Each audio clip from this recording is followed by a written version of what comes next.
Welcome to Just the Worst Podcast. How the hell are you? This is episode number 17, to be perfectly precise. I'm your host, Billy Donnelly, whose work you can find at joeblow.com. This is Infamous, and of course, right here at Just the Worst Podcast. And a special Happy New Year. Is it really a special Happy New Year? It is what it is. It's 2016. This is the first show of the new year. We always wish everyone Happy New Year. So, Happy New Year. It's more inevitable than special. It's just one of those things.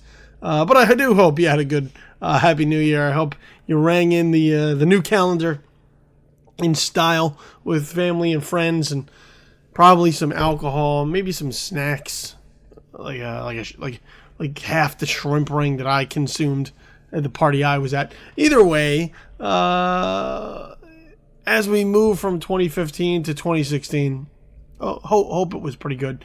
Hope 2015 was all right for you. Hope 2016 is even better.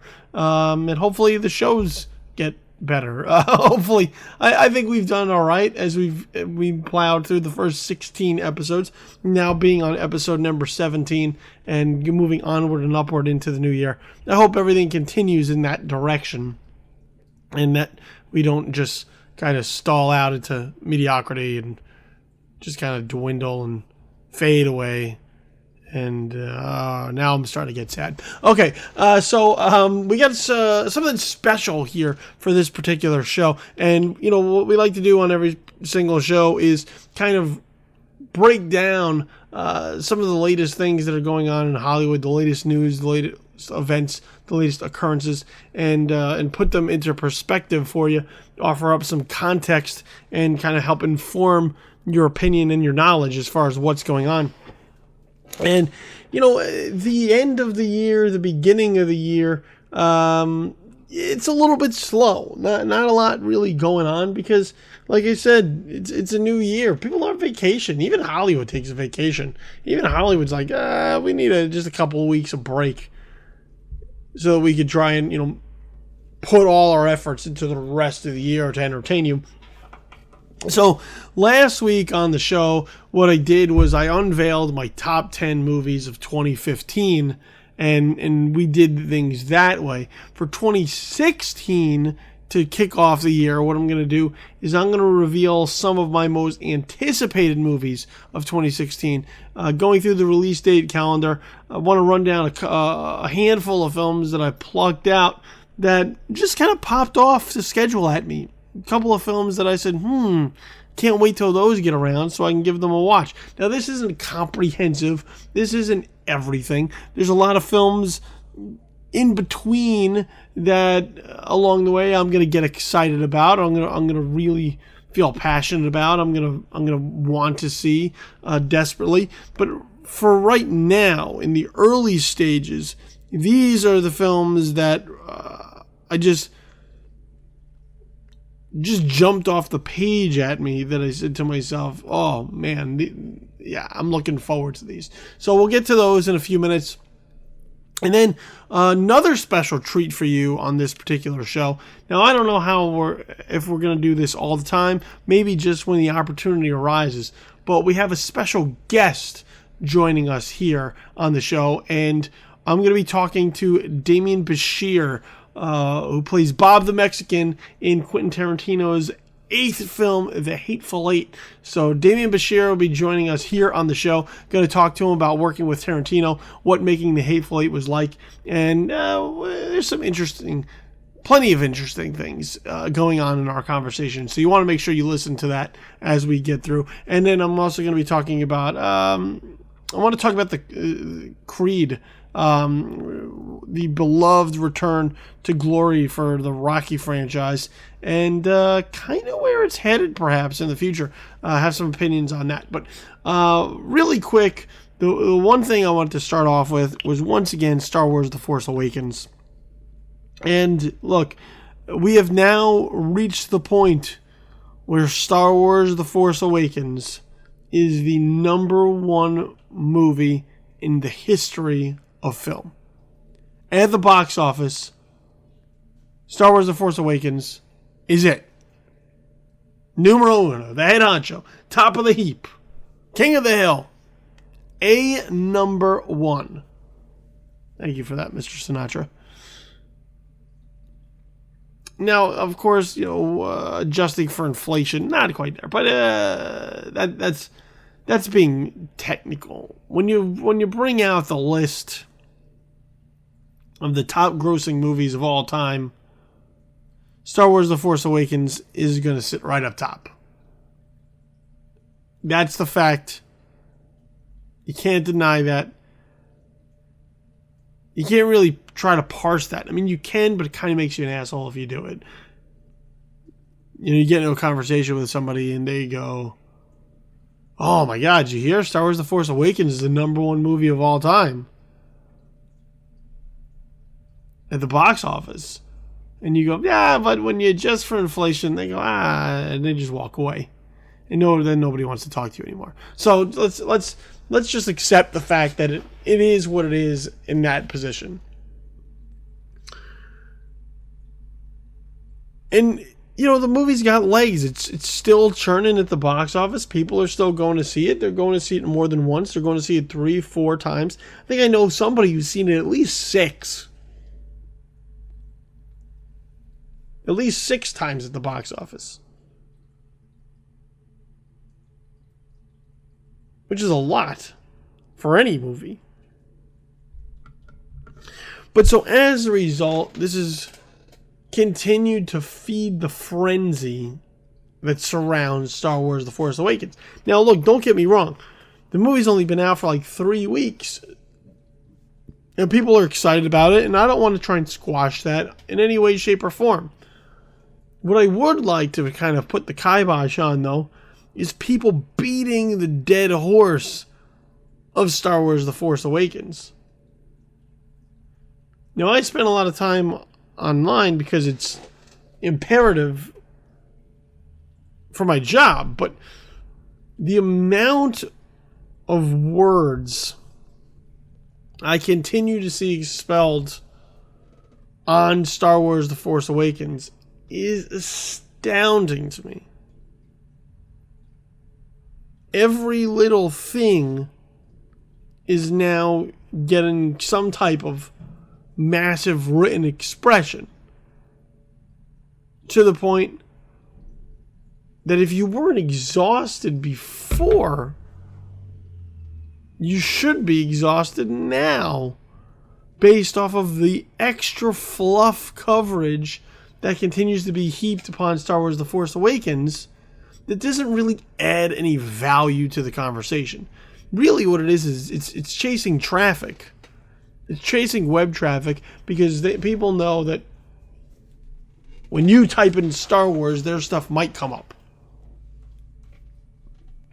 And they just want to continue to feed it to you.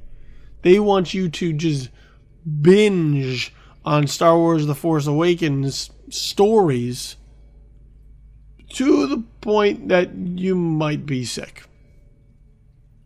And as a result, we have fan theories and over-analyses and talk about deleted scenes and concept art.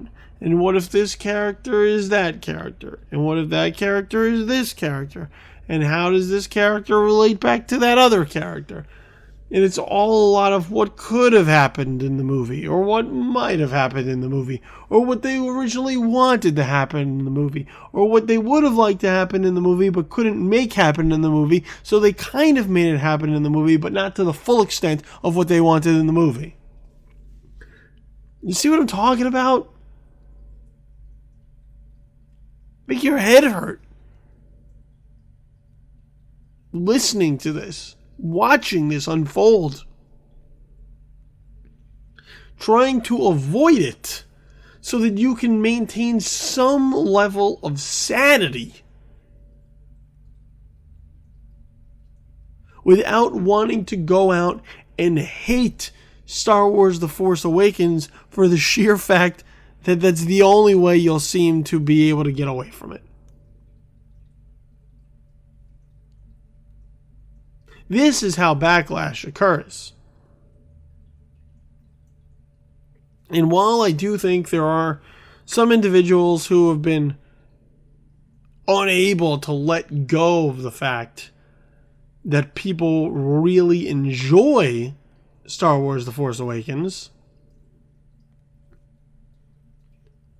By that same token, I think this is how enemies of the film are created. This is how people are, fans of Star Wars The Force Awakens, start to turn to the dark side, so to speak, because enough is just enough. They just can't take it anymore. They're like, can we please talk about something else? They're tired. They're exhausted. They're just beat down. They're like, let's move on to another conversation, because how much more can we say about this one movie? So please, if you're out there and you're part of this problem, quit being part of the fucking problem. Just stop. Just stop doing it. Talk about something else. Talk about something else. All right, let's talk. Let me just run through a few of these movies here that I pulled from my most anticipated list for 2016. Once again, this isn't a complete, total, comprehensive list of 2016 and everything that I'm looking forward to. This is some things that I'm looking forward to. Some things that I saw pop up on the calendar, and I said, ooh, I can't wait to take a look at that. So, it's not a lot. It's maybe like 10 movies or so that I just pulled. So then it's not my top 10 either. I don't have a 10 most anticipated movies of 2016 list. These are just movies that I hope to dig in the months to come. So you look at January, and January's pretty much a pit of despair. Just a black hole of wannabe entertainment that I don't really see anything really jumping off the page over. But as we move into February, there's a pair of films in February that are definitely on my radar. Number one, of course, is Deadpool, the solo branch of the X-Men universe, I guess, that has Ryan Reynolds finally back as the Merc with a Mouth, the role that he's been dying and begging to play for years, ever since he was cast in X-Men Origins Wolverine. And finally, that wish has come true, and a solo Deadpool film is on the way. Now, Fox has been marketing the shit out of this movie the last few weeks, and of course, that's going to go into overdrive as they head into February. But I think, look, the idea of a R-rated, ultra-violent superhero movie that breaks the fourth wall, there's a lot of variables here that could go wrong based off of the formulaic standard that has kind of been set up for comic book / superhero movies in the past. I think Kick-Ass would probably be the closest we might get towards the violence factor, but I don't. Once again, it's a completely different style of superhero. So I'm very interested to see what they have managed to pull together here for Deadpool, and as a result, that's one of the first films the first film that kind of jumped out on me. 999 is another one that really looks to it just looks to be a great deal of intrigue surrounding this film, which is a heist movie with an outstanding cast and what appears to be a number of twists and turns that'll kind of keep us on our toes as we sit through and watch. So 999, that's one of those films that I think bears keeping an eye on. March has a pair of films that I'm eagerly anticipating. Number one might be a little bit of a surprise to you, but London Has Fallen, which is the sequel to the Die Hard in a White House film Olympus Has Fallen, which starred Gerard Butler as a Secret Service agent, or a Secret Service agent in the making, I believe. Or is he a Secret Service agent? I don't really recall. Well, he's protecting the president. I believe he is a Secret Service agent. I think he's one of the last ones standing. And Aaron Eckhart as the president of the United States. Now, look, for a long time, Hollywood's action genre was built around trying to recapture the magic of Die Hard, and trying to stick the Die Hard formula into a different setting with a different character. So everything, Speed was Die Hard on a bus, and Under Siege was Die Hard on a boat or submarine, a boat, I believe Under Siege was. Then the second one, I think, was on a train. So, I mean, they were constantly trying to figure out, like, how do we get Die Hard into these other places?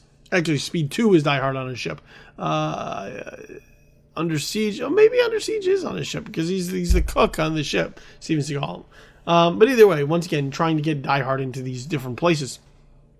And London Has Fallen, or Olympus Has Fallen, the first one, as well as White House Down, I believe both managed to pull together how to pull this thing off for Die Hard in a White House. So this time they go to London. They're trying to, once again, terrorists now are trying to get a hold of the President of the United States, and so on and so forth. But London Has Fallen, for me, was a pretty solid action film, and I hope the sequel kind of lives up to what the first film managed to do.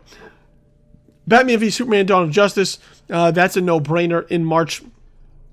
So, whether or not Zack Snyder can pull this thing off and try to start piecing together everything that's needed to expand the DC Cinematic Universe, I don't know. I don't know if it's going to happen.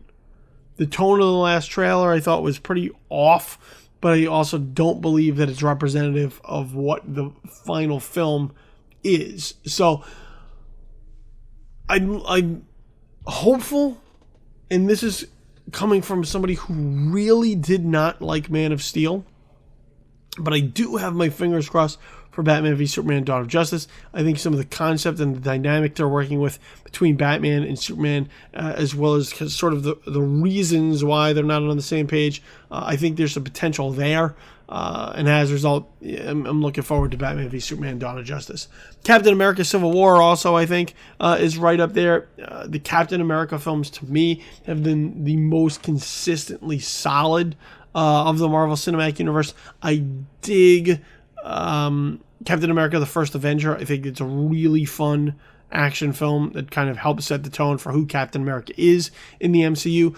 Captain America: The Winter Soldier, I think, is arguably one of the best Marvel movies that Marvel Studios has made since they launched into this MCU concept.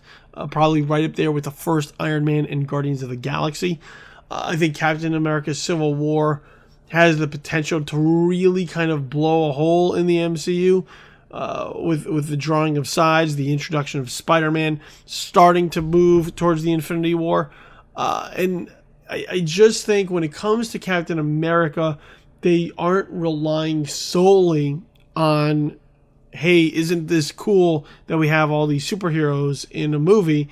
Captain America seems to be dealing with story and character development. It seems like most of that for all of the characters seems to happen in the Captain America movies, and I think that's why it's such a crux of the MCU, and as a result, I'm really looking forward to Civil War.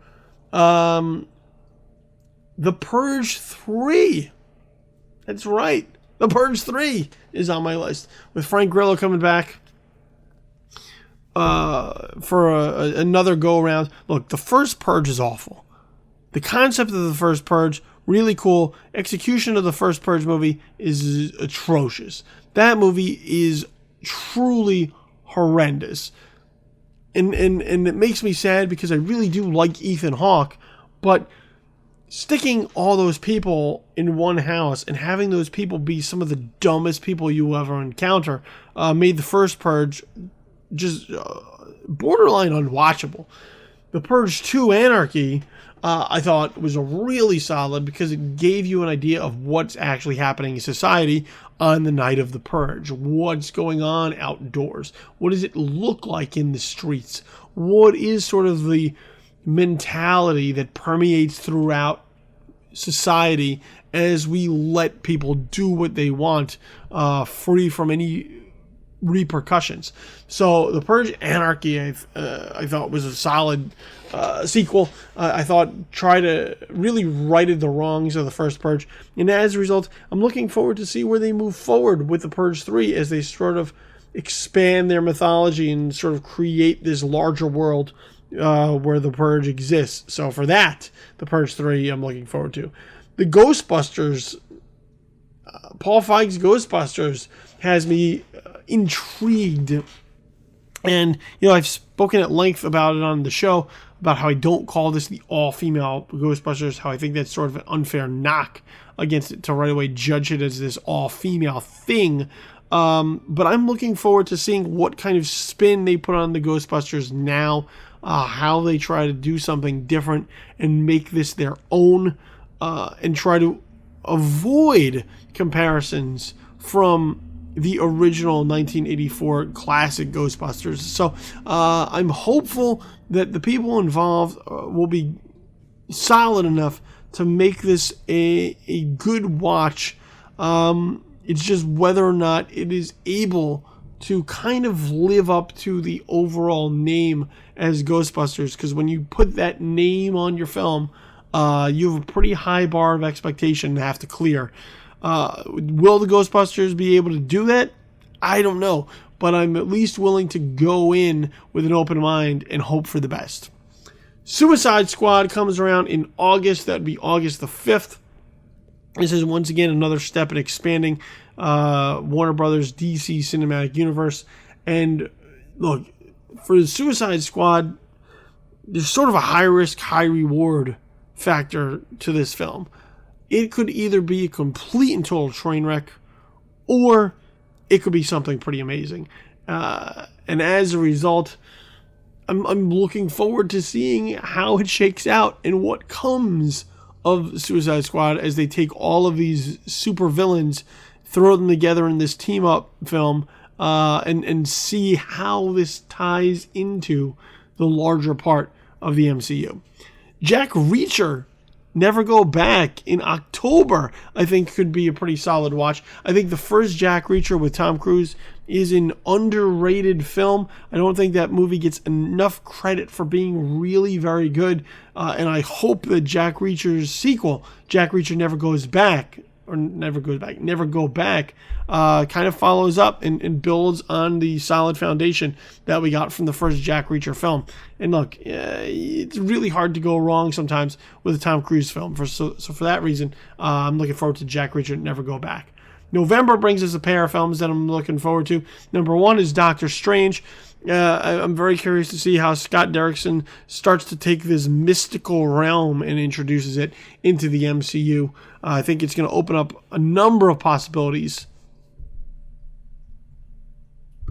for what they can do moving ahead. And as a result, I'm very curious to see how Benedict Cumberbatch sort of feeds into everything that's been created before him.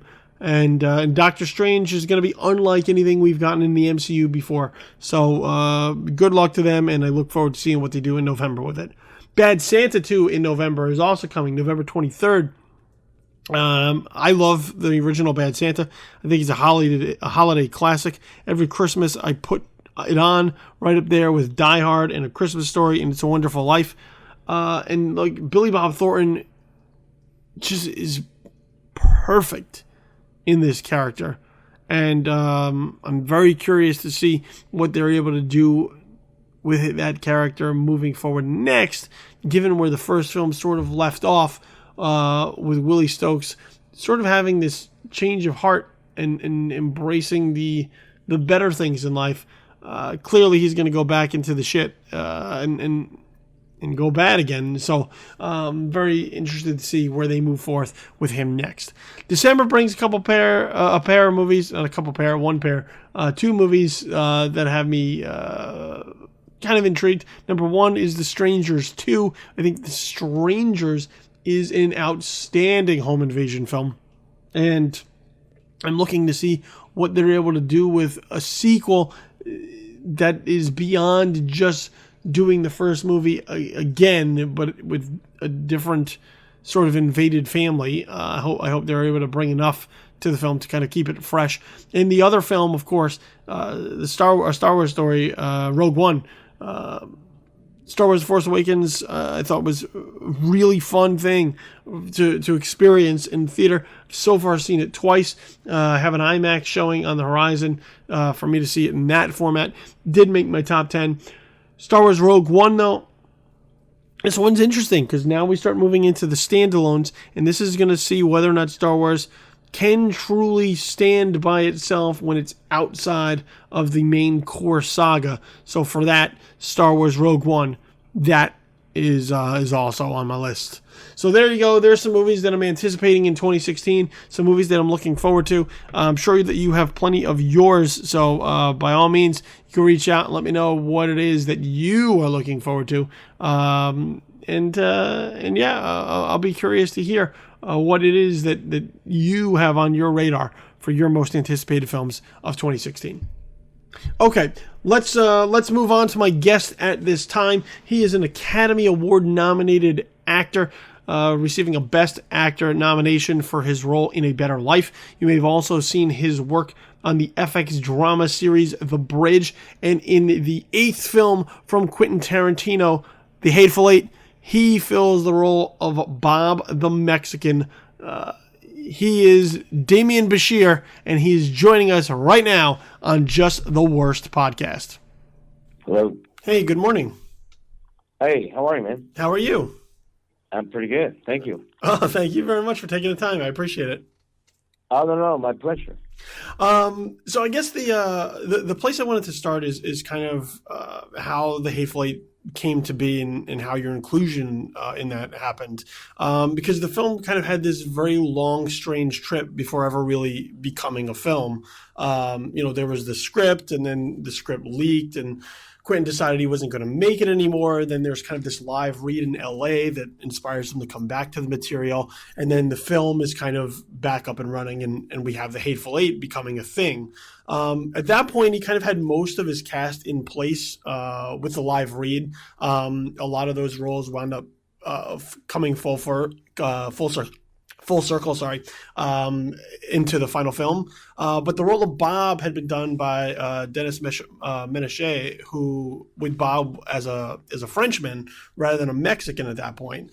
So my question is, how does The Hateful Eight come to you? How does that character kind of change, and how do these discussions kind of take place to bring you into the mix?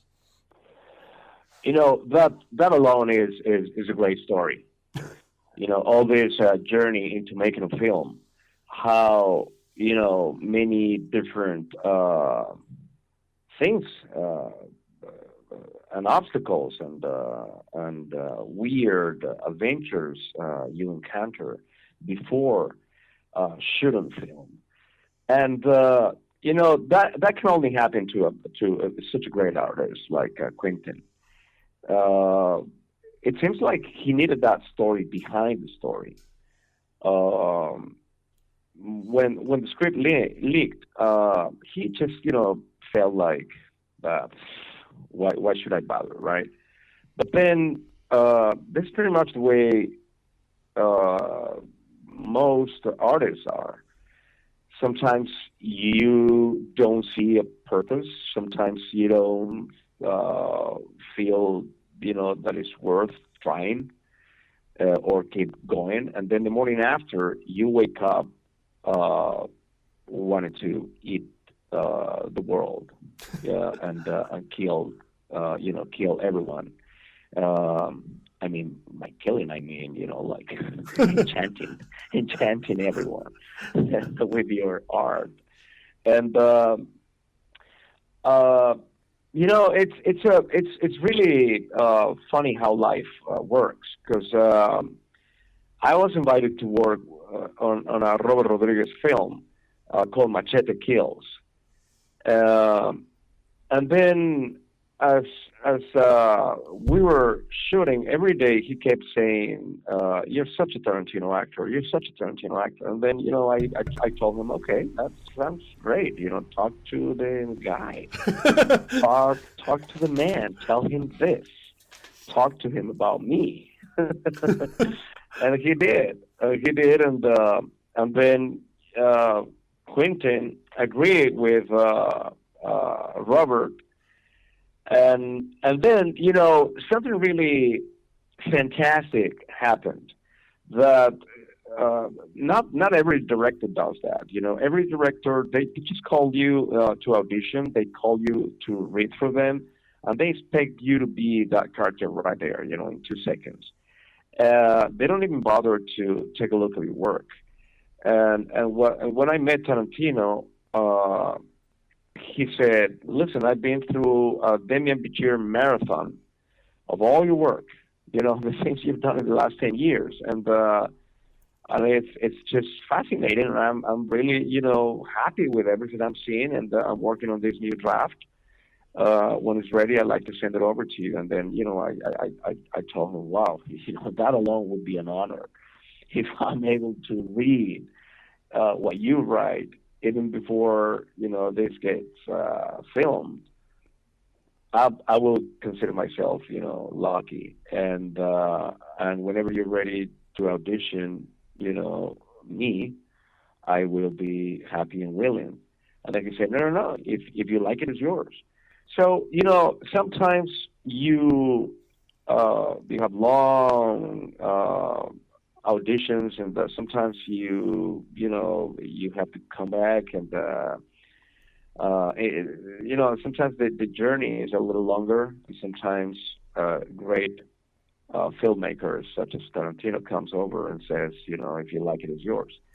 So I couldn't be. I'm one of the hateful eight, but right now I'm one of the grateful eight because we've been doing some press tour for already a few weeks, and we all feel the same.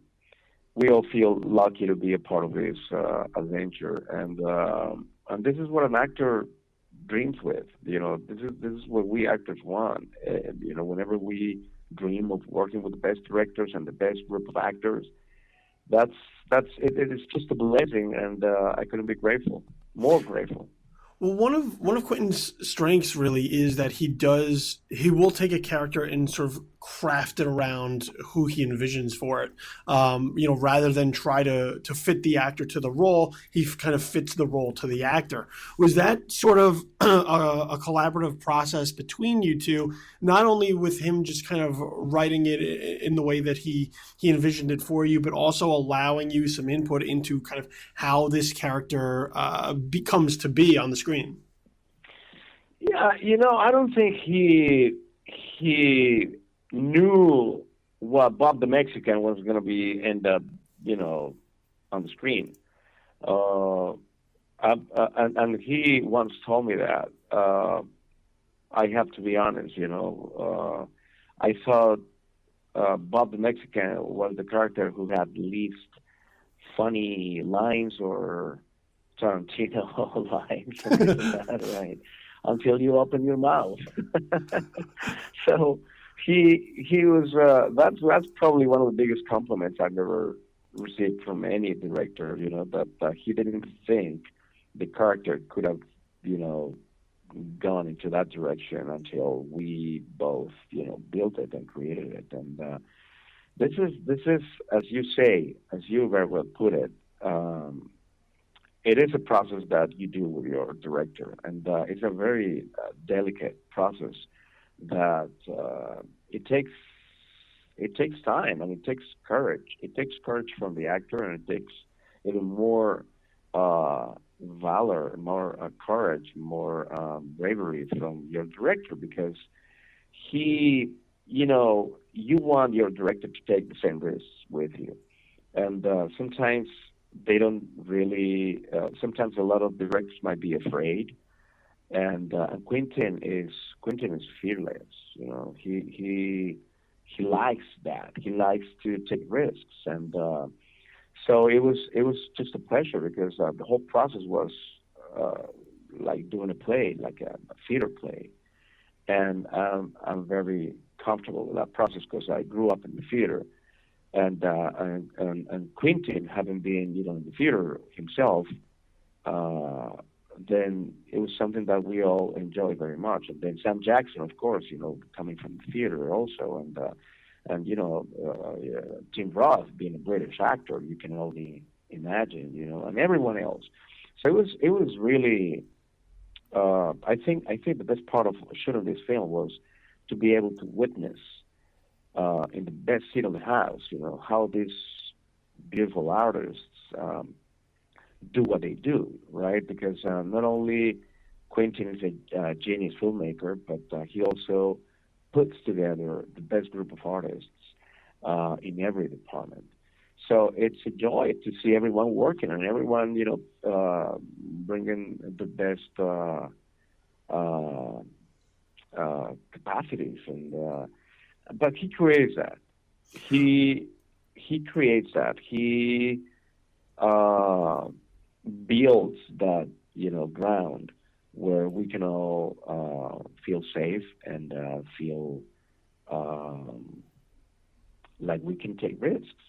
And so to watch all these artists in action every day, that was the real gift.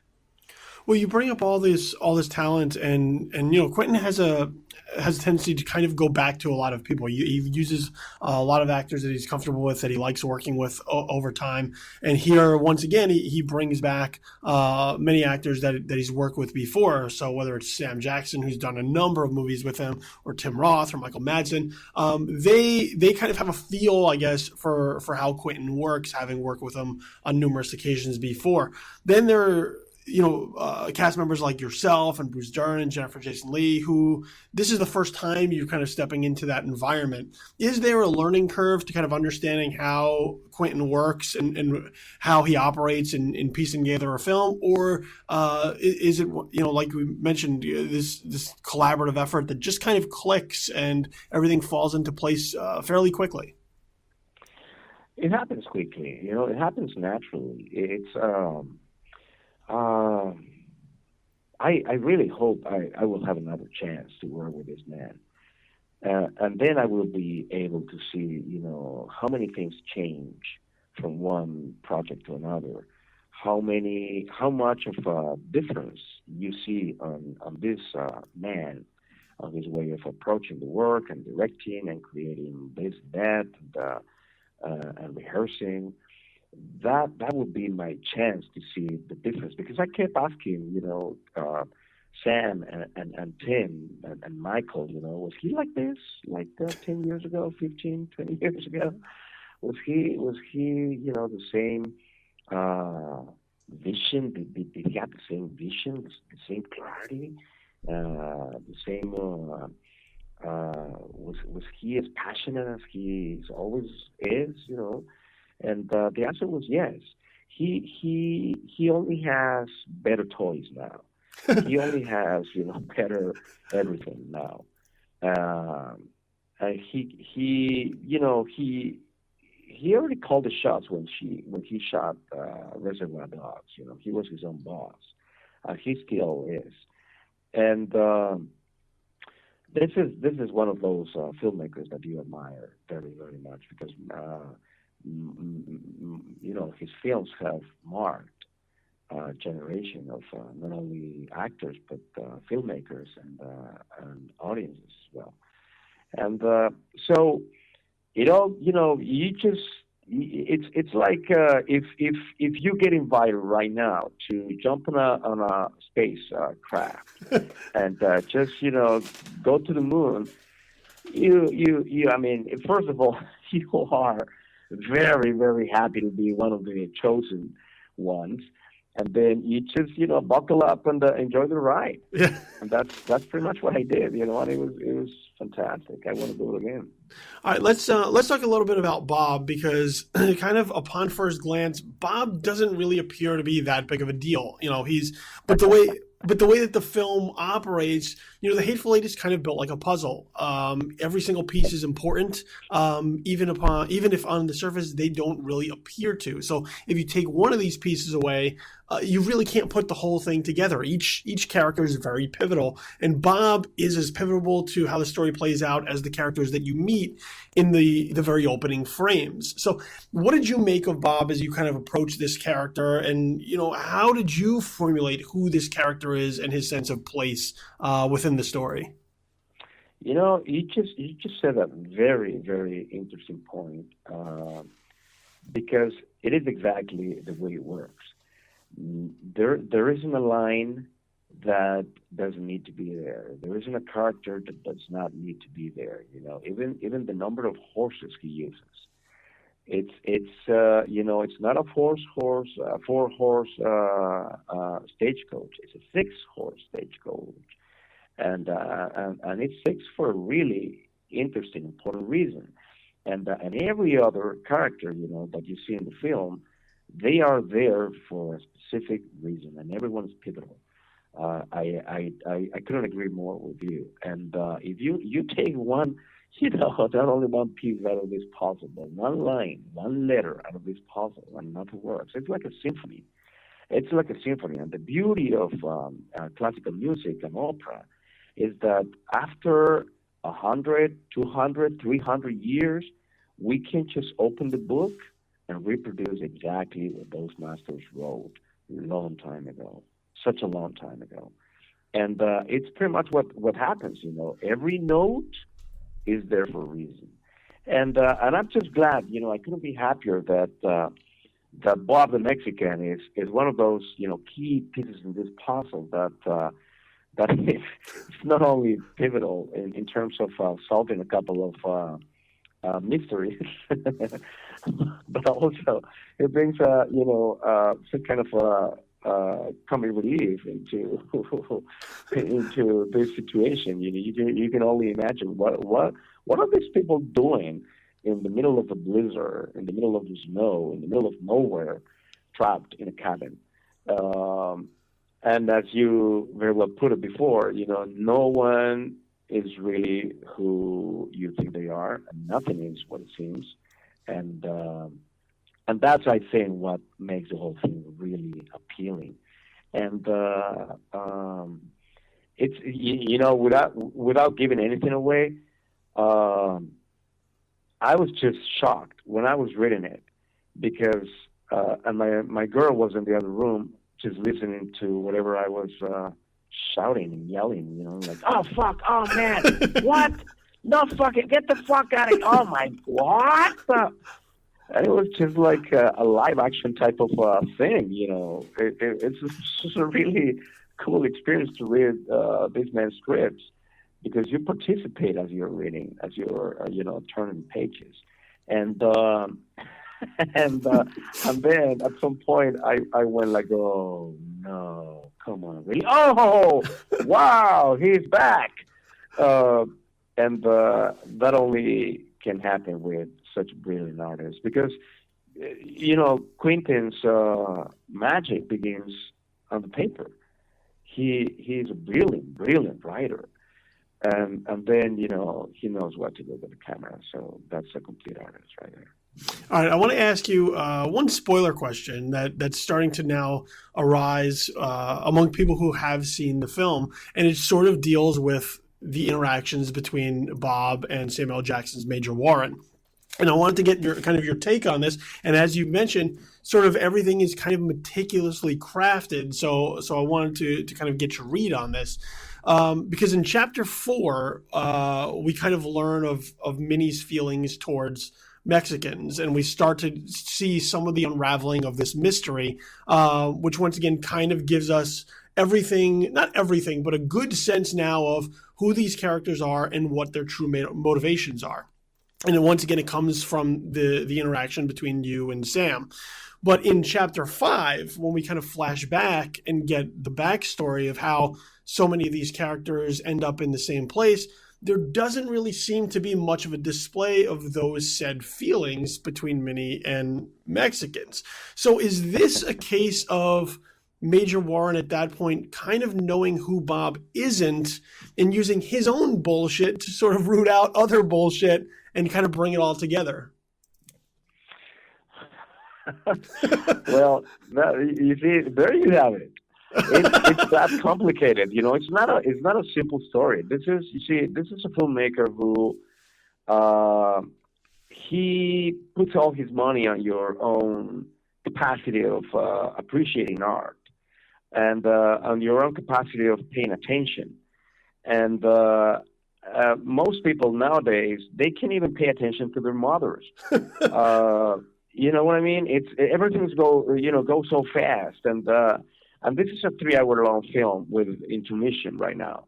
And if you're lucky to catch it on 7mm glorious screen, and yes, that is all part of it. You see, Quentin's always been marked as a very violent. His stories being violent or his films being gory.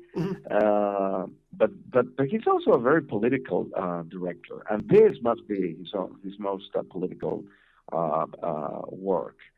All that tension that you see racially, yes, in the film, those are things that we talk about nowadays, you know. And I think the crucial, important virtue of this story is that we've been talking about the same issues for such a long time, and we're still there.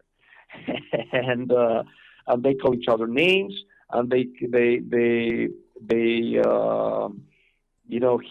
puts that there. The things that were an issue at the end of the Civil War are things that we still talk about everywhere.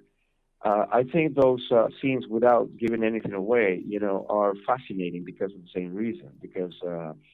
Because no one really knows who everyone is. We have to what? Oh, okay. They're telling me that we're going to the next interview soon. Okay. So go ahead and hit me with 10 more questions. No, I'm kidding.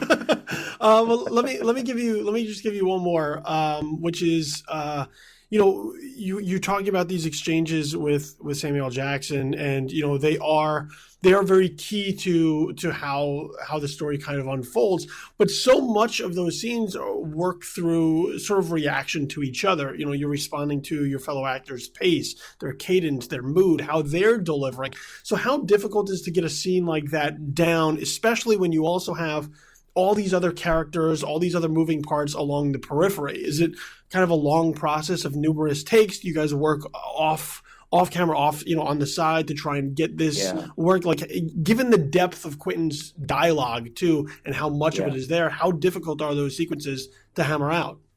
It isn't difficult, because that's pretty much the way this works. If you're in a scene, and even if you're behind the camera, you have to be there for your fellow peers, and in this particular film, when you see an action on a table, you see everything around you, because it's shot in such a way that many things are happening in the background, and you better be there. You better be there. But actors, we are always there. In any scene, you have to be in it, even if the camera's not on you. And one of the beauties of shooting this film was that we were on set pretty much all the time, and that's incredible when you have so many great actors that I personally have admired for such a long time. To be able to watch them in action and see what they do so beautifully. All right, thank you very much. I appreciate you taking the time. Thank you so much. Good luck. I did see it in 70mm, so it is fantastic. and I agree. I hope everyone takes that opportunity. Oh, thanks so much, man. All right, thank you very much. Yeah, take care. There you have it. Demian Bichir talking Quentin Tarantino's The Hateful Eight. An interesting conversation, as always, as I promised you would have. So hopefully you've gone out and had a chance to check out The Hateful Eight. If you haven't, please, by all means, go out and fix that problem for yourself before you move forward with life. You're missing out. I promise you, you're missing out. It's a good one. It's another good one from Tarantino. But thank you very much to Demian Bichir for taking the time to have that chat with me. I want to talk one thing before we get ready to close out the show, and that has to deal with the sequel to Creed. Creed, of course, sort of the revival of the Rocky franchise, based around the son of Apollo Creed, with Rocky Balboa. Sylvester Stallone's Rocky Balboa fitting more of a supporting sort of mentor role than taking center stage. And, that's, I think, one of the main strengths of the film, is that it tries to do something fresh, tries to do something new, tries to put a different coat of paint, a new coat of paint on a familiar favorite. And as a result, it does feel familiar. It feels like something that you do kind of know, but at the same time doing something different, adding some new wrinkles to it to kind of make it its own. So, I think for Creed, there is a really strong possibility to build a new leg of this franchise to go off in its own direction, and they will still have ties to Rocky until either Stallone doesn't want to do it anymore, or they figure out, or he dies, the character dies. But either way, there's ways to kind of transition and move forward, sort of with the passing of the torch, and that's what Creed really felt like. Was this passing of the torch from Rocky to a younger, fresher, hungrier fighter who has a new story to tell. Are there beats to the first Rocky? Yeah, there's plenty that's similar there. And once again, has sort of a deja vu feeling in a number of ways. But once again, this is a chance for them to kind of peel off and do something else as they move forward with Michael B. Jordan. Now, Sylvester Stallone gave an interview to Variety where he starts talking about the future of Creed and what they might do for a Creed sequel. Now, Ryan Coogler, who directed the first Creed and co-wrote it, has a number of things on his plate, because now he's starting to move up. He did Fruitvale Station, now he's done Creed, so he's in high demand to take on something of sort of a greater visibility. And as a result, Marvel has been after him to do Black Panther and is in negotiations with him now to secure him to helm that particular film. So as a result, now you're starting to see whether or not he will be as integral a part moving forward with the future of Creed as he was in the start of it, because Black Panther is going to take up a lot of time. So it's a matter of, do they wait for him? Can they figure out how to get Ryan Coogler in either before or after he does Black Panther? Or do they go find somebody else to direct this, and maybe he just produces, or he has some creative hand in it, but he's not so intertwined with the story that Creed 2 is going to tell? But apparently, Coogler and Stallone have been tossing around ideas for what they would do for a Creed 2. And two of them, Stallone revealed in this interview with Variety, and two of them sound pretty terrible. So let's talk about what they are and why they're such a horrible idea. So one version of the Creed sequel would take place in the past. That would have Carl Weathers coming back to reprise his role as the late, great Apollo Creed. Apollo Creed's dead. He's been dead since Rocky IV. What do we need to go back for? But Stallone says that Ryan has some ideas of going forward and backward and actually seeing Rocky and Apollo together. Think of The Godfather 2.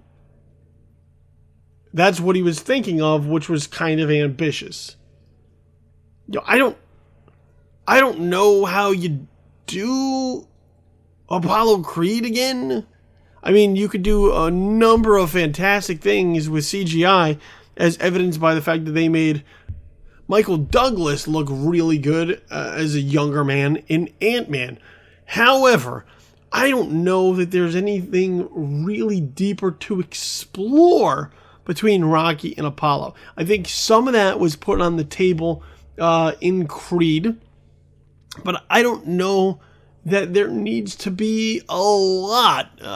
Granted, Rocky's getting older. He's being a little bit more introspective. There's some different things for him to examine, but I don't think we need to go back in time to actually see Apollo Creed on the screen for him to kind of come to terms with Apollo's death, his role in it, how everything kind of shook out with Rocky IV. And maybe, he had some things that he had to say or he wanted to say that he never got a chance to along the way. I think there are things that you can examine with Rocky and Apollo in the current timeline, in the present day, without having to go back in time. So I don't know that that's particularly a good idea. The other idea would have Adonis, Michael B. Jordan, taking on another challenger, which makes perfect sense because there is sort of this built-in challenger, this built-in champion, actually, in Creed that doesn't really seem to be fully realized. Seems to be being set up for further down the line, almost sort of universe building. Plus, spoiler alert, Adonis doesn't win that last fight, the fight at the end of Creed. So perhaps there's the rematch there that, of course, would kind of make it feel like Rocky II again. But I don't know that that's the path that they want to take. But what Stallone commented on was to say you'll have him face a different opponent, which I would say is a more ferocious big Russian. You could start to meld my experiences, and then you start to bring different cultures into it. And you could see what's happening with the Russians today in America. The complication will come with the girl's ambition, because she's not Adrian. She has places to go, things to see. The clock is running on her hearing. Now that, I think, is an interesting idea. And by that, I mean the latter part of that, which deals with sort of Michael B. Jordan's relationship with Tessa Thompson and how that character moves forward, because she is a strong-willed woman. She has goals, things she wants to do. She's not just sort of there by Rocky's side, or in this case Adonis' side, to support his dreams. She has dreams of her own. So I think the butting of heads there, perhaps the conflict of these two strong-willed people, that makes it interesting. But the idea of Adonis fighting another big Russian and using that to sort of expand upon some sort of commentary about where Russia stands right now in the modern day, that just sounds ridiculous. What's next? Adonis is going to fight the son of Clubber Lang at some point? The thing about Creed that is so good is that it is Rocky without being Rocky. So you pull upon your emotional connection to the characters that have already pre-existed, but it tries to define the new characters while sort of redefining the characters of old by giving them something new to do, something new to examine as it relates to what has come before. Just doing the exact same thing over again, that's not the ticket to success. That doesn't create a franchise that people want, because if they did, they would just keep watching Rocky 2, Rocky 3, Rocky 4. Nobody watching Rocky 5. Maybe Rocky Balboa. So I just... Look, what I get the feeling is that Sylvester Stallone and Ryan Coogler sat around over drinks one night, and Stallone just drunkenly started to ramble on with these ideas, and Coogler, in an attempt to be nice, just let him keep talking. Really has no real drive to make any of these particular movies, and as a result, Sylvester Stallone thinks that maybe this is the direction they're going to go with, but I really, really hope that this is not any of the possibilities in contention or consideration for a Creed sequel. I think it'd be disastrous to all the good things that they have built on it, and as we saw with the Rocky films, they just got bigger and dumber as they went, and I hope, really hope, that is not what happens to Creed. All right, that's it. That's it for the show this particular week. So I want to thank you for joining us as we head into 2016 and off into the new year. Be sure to follow our social media accounts. So head on over to the Twitter and follow us at JTW Podcast. That's the official Twitter handle of Just the Worst Podcast. You can also find me on Twitter as well at Infamous Kid, so you can follow along with all my random ramblings of consciousness as they spew out of my head and onto my keyboard on a daily basis. Facebook, you can also hit up as well. Like us at facebook.com/justtheworstpodcast, as well as facebook.com/Billy the Kid. All the podcasts are up on SoundCloud, soundcloud.com. Do a search for Just the Worst Podcast, and all our shows will come up, so make sure you favorite them and add them to your playlist. And we're in the middle of fixing some things. We had some things go really wrong for us over the holidays, so we're trying to fix things up so that the RSS feeds are lined up in the new year sooner rather than later. So in the meantime, soundcloud.com. Make sure you follow all my work at joeblow.com. This is Infamous right now live on YouTube, as well as right here, Just the Worst Podcast.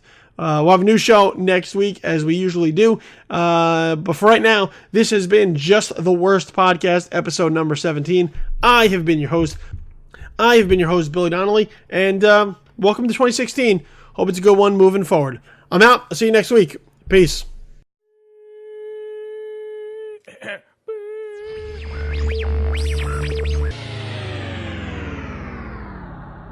Just the Worst Podcast, episode number 17, has been a presentation of Just the Worst Podcast Media.